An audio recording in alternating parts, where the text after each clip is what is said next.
தங்க நகை கடன் வழங்குவதற்கான வழிகாட்டு நெறிமுறைகளை மறுபரிசீலனை செய்திட வேண்டும் என்று முதலமைச்சர் மு.க.ஸ்டாலின் தற்பொழுது மத்திய நிதியமைச்சர் நிர்மலா சீதாராமனுக்கு கடிதம் எழுதியிருக்கிறார். தொடர்பான அண்மை செய்தியை நாம் பார்த்துக் கொண்டிருக்கிறோம். கூடுதல் விவரங்களை செய்தியாளர் நந்தினி வழங்க நாம் கேட்கலாம்.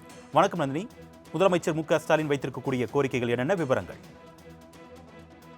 வணக்கம் அருணே. தங்க நகைக்கடன் வழங்குவதற்கான நெறிமுறைகளில் கடுமையான கட்டுப்பாடுகளை விதித்து முன்மொழியப்பட்டுள்ள இந்திய ரிசர்வ் வங்கியின் வரைவு வழிகாட்டு நெறிமுறைகளை மறுபரிசீலனை செய்ய கோரி மத்திய நிதியமைச்சருக்கு தமிழ்நாடு முதலமைச்சர் கடிதம் எழுதியிருக்கிறார். அந்த கடிதத்தில் விவசாயிகளின் 2 லட்சம் ரூபாய் வரையிலான பயிர்க்கடன்களுக்கு தங்க நகைகளை ஈடாக ஏற்றுக்கொள்வதை தடுக்கும் வகையில் இந்திய ரிசர்வ் வங்கி வெளியிட்டுள்ள வரைவு வழிகாட்டு நெறிமுறைகள் குறித்து தமிழ்நாடு அரசின் கடுமையான கவலை குறித்து தெரிவிக்கவே இந்த கடிதத்தை எழுதுவதாக குறிப்பிட்டுள்ள முதலமைச்சர், தங்கத்தை பிணையாக பெற்று வழங்கப்பெறும் கடன்கள் சரியான நேரத்தில் குறுகிய கால பயிர்க்கடன்களுக்கான முதன்மை ஆதாரமாக விளங்குவதாகவும், குறிப்பாக சிறு குறு மற்றும் விவசாயிகள், குத்தகைதாரர்கள் மற்றும் பால் பண்ணை, கோழிப்பண்ணை, மீன்வளம் போன்ற தொழில்களில் ஈடுபட்டுள்ளவர்களுக்கு இந்த வரைவு நெறிமுறைகள் நடைமுறைப்படுத்தப்பட்டால் பாதிப்படையக்கூடும் என்றும், அதனால் தமிழ்நாட்டிலும் தென்னிந்தியாவிலும் பல பகுதிகளிலும் கிராமப்புற கடன் விநியோக முறைக்கு கடுமையான இடையூறுகள் ஏற்பட வாய்ப்பிருப்பதாகவும் தமிழ்நாடு முதலமைச்சர் குறிப்பிட்டிருக்கிறார்.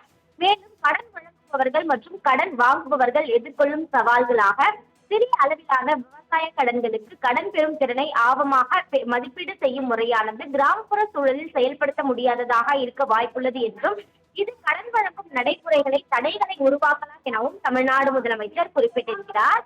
எனவே இதனை கருத்தில் கொண்டு இந்திய ரிசர்வ் வங்கி பிணையத்திற்கு எதிராக கடன் வழங்குதல் வழிகாட்டுதல்களில் முன்மொழியப்பட்டுள்ள கட்டுப்பாடுகளை மறுபரிசீலனை செய்திட இந்திய ரிசர்வ் வங்கிக்கு அறிவுறுத்துமாறு மத்திய நிதியமைச்சரை கேட்டுக்கொள்வதாக குறிப்பிட்டுள்ள முதலமைச்சர், இதனை நடைமுறையில் உள்ள கிராமப்புற கடன் வழங்குதலை அங்கீகரிக்கும் விதமாக ரூபாய் 2 லட்சம் வரையான விவசாயம் மற்றும் விவசாயம் தொடர்புடைய கடன்களுக்கு தங்கத்தை பிணையமாக தொடர்ந்து ஏற்றுக்கொள்ள வேண்டியது அவசியம் எனவும் தெரிவித்திருக்கிறார். விவசாய சமூகத்திற்கும் கிராமப்புற பொருளாதாரத்திற்கும் அத்தியாவசியமான இந்த விவகாரத்தில் மத்திய நிதி அமைச்சர் கவனம் செலுத்தி தீர்வு காண வேண்டும் எனவும் வலியுறுத்தி தமிழ்நாடு முதலமைச்சர் மத்திய நிதியமைச்சர் நிர்மலா சீதாராமனுக்கு கடிதம் எழுதியுள்ளது குறிப்பிடத்தக்கது.